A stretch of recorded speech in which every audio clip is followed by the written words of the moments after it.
এরপরে একেবারে উপরাষ্ট্রপতি নির্বাচন চলে এলো।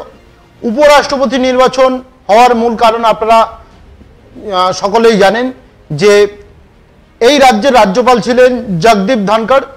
তিনি উপরাষ্ট্রপতি হন এবং তিনি সম্প্রতি রিজাইন করেছেন, তিনি সম্প্রতি ইস্তফা দিয়েছেন এবং ইস্তফা দেওয়ার ফলে কিন্তু দ্রুত নির্বাচন করতে হয়, সেই মোতাবেক ইলেকশন কমিশনার দ্রুত নির্বাচন করার জন্য তৎপর হয়েছেন এবং দিনক্ষণ ধার্য করে দেওয়া হয়েছে এবং খুব তাড়াতাড়ি শেষ হতে চলেছে নমিনেশন ফাইলিংয়ের উপরাষ্ট্রপতি।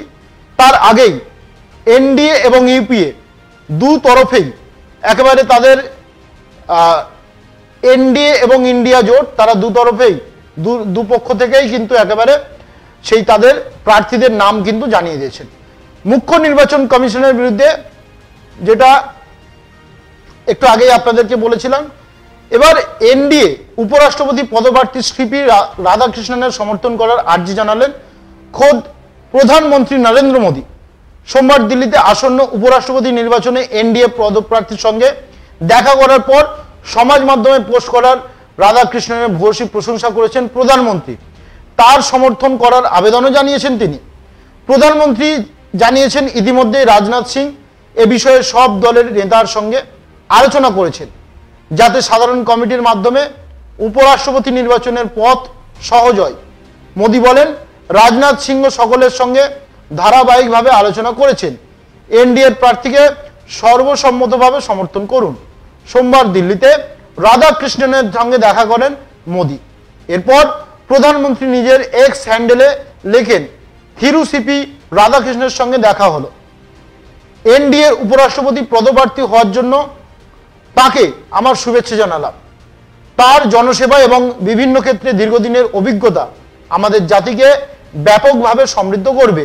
যে নিষ্ঠা এবং দৃঢ়তার সঙ্গে তিনি জাতির সেবা করে চলেছেন, তিনি যেন সর্বদা সেই একই নিষ্ঠা এবং দৃঢ়তা নিয়ে তা করে যান। মোদীর মতে রাধাকৃষ্ণন উপরাষ্ট্রপতি পদের জন্য অত্যন্ত যোগ্য। তার বিতর্কমূলক জীবনযাপন এবং বিনয়ের প্রশংসা শোনা গিয়েছে মোদীর মুখে। রবিবার সন্ধ্যায় দিল্লি থেকে সাংবাদিক বৈঠক করে এনডিএ উপরাষ্ট্রপতি পদপ্রার্থীর নাম ঘোষণা করেছেন বিজেপির সর্বভারতীয় সভাপতি জেপি নাড্ডা। রবিবার ধনখড়ের উত্তরসূরি হিসেবে বেছে নেওয়া হয়েছে তামিলনাড়ুর বর্ষিয়ান বিজেপি নেতাকে। প্রধানমন্ত্রী মোদী, কেন্দ্রীয় স্বরাষ্ট্রমন্ত্রী অমিত শাহ সহ তাবড় নেতাদের উপস্থিতিতে বিজেপির সংসদীয় বোর্ডের একটি বৈঠকের পর এই সিদ্ধান্ত নেওয়া হয়েছে। রাধাকৃষ্ণন মহারাষ্ট্রের রাজ্যপাল। এর আগে উত্তরাখণ্ডের রাজ্যপালের দায়িত্ব সামলেছেন তিনি। সে সময় তেলেঙ্গানার রাজ্যপাল এবং পন্ডিচেরির লেফটেন্যান্ট গভর্নর হিসেবে অতিরিক্ত দায়িত্ব দেওয়া হয়েছিল তাকে। তামিলনাড়ুর রাজ্য রাজনীতিতে 4 দশকেরও বেশি কাটানো এহেন রাধাকৃষ্ণনকে প্রার্থী করে দক্ষিণ ভারতে দল ভারী করতে চাইছে পদ্ম শিবির। তবে বিরোধী জোট ইন্ডিয়া এখনো উপরাষ্ট্রপতি পদের জন্য কোনো প্রার্থী ঘোষণা করেনি।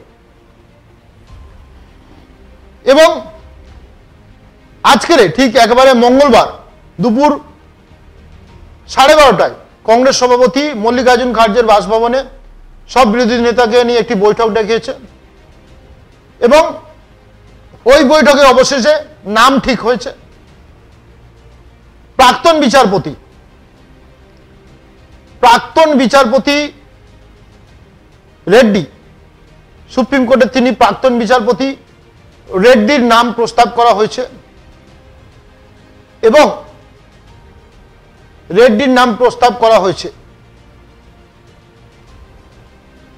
সুতরাং এনডিএর যে উপরাষ্ট্রপতি পদপ্রার্থী রাধাকৃষ্ণনের ছবি আপনাদেরকে দেখাচ্ছিলাম। এবারে